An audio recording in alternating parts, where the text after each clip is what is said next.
Dobrý den, vítám vás u druhé poloviny 22. maturitní otázky Zlatá 60. Charakter společenských turbulencí v Československu.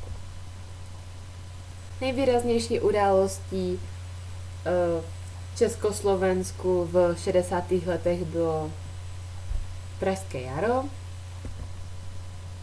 Mezi příčiny Pražského jara patří za prvé Chruščovův projev, který jsme si už vysvětlili v minulé maturitní otázce.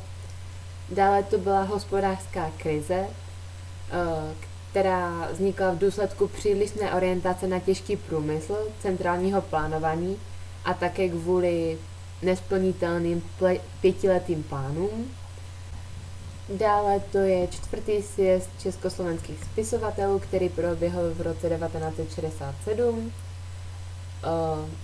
27.6.1968 vystoupil Ludvík Vaculík se svým dílem 2000 slov, který se poté stal manifestem Pražského jara.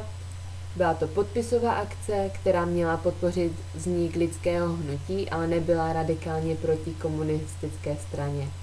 Byla to spíše výzva k národu. Jako poslední mezi příčiny můžeme například zařadit i slovenskou otázku.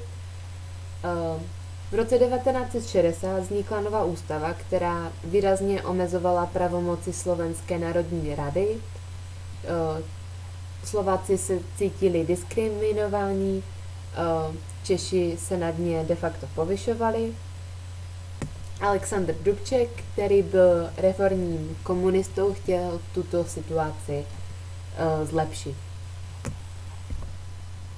Důsledky Pražského jara.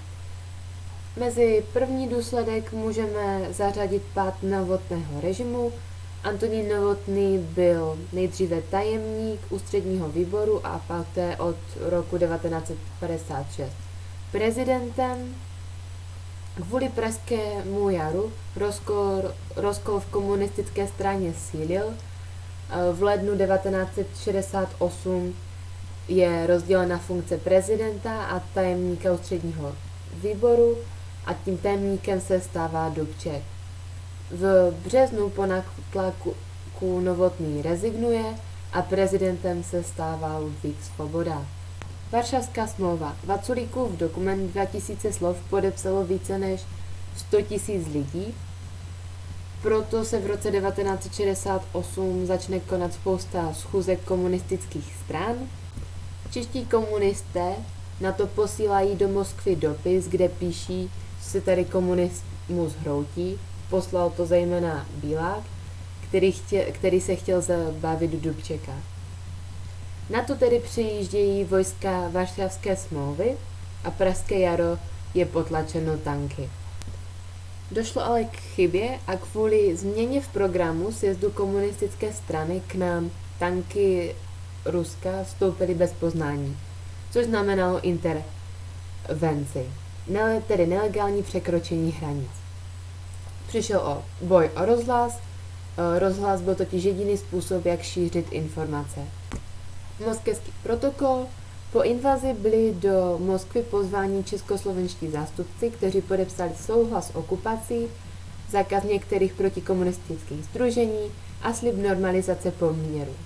Následuje tedy normalizace, proti které mnoho lidí bojovalo sebevraždami, mezi které můžeme například zařadit upálení Jana Palacha na Václavském náměstí. Poté následuje období normalizace. Tato doba se charakterizuje obnovováním poměrů z období před rokem 1968, trvá až tedy do roku 1989. Vrátila se zpět cenzura, také vzniká dokument po naučení z krizového vývoje. Tento dokument má 3 části. První část se zabývá tím, že Dubček a jemu podobní spustili kontrarevoluci, že socialismus sám sebe vnímá jako revoluční směr, takže dál boj proti němu je kontrarevoluční. Druhá část se zabývá obnovením cenzury a také tím, že Dubček je zbaven funkce a na místo něj nastupuje Gustav Husák. Ve třetí části se probírá přítomnost vojsk Varšavské smlouvy. V období normalizace také probíhá pronásledování kulturních činitelů, například Havel nebo Kohout. A také probíhají už předtím zmíněné protesty, Palach, ale také další významná hokejová bouře. Hokejová bouře byla o tom, že Češi porazili Rusko v hokeji, což bylo neslýchané, a tím jsme ukázali, že jsme silnější než Rusko. Tím bych asi ukončila 22. maturitní otázku z leta 60 let.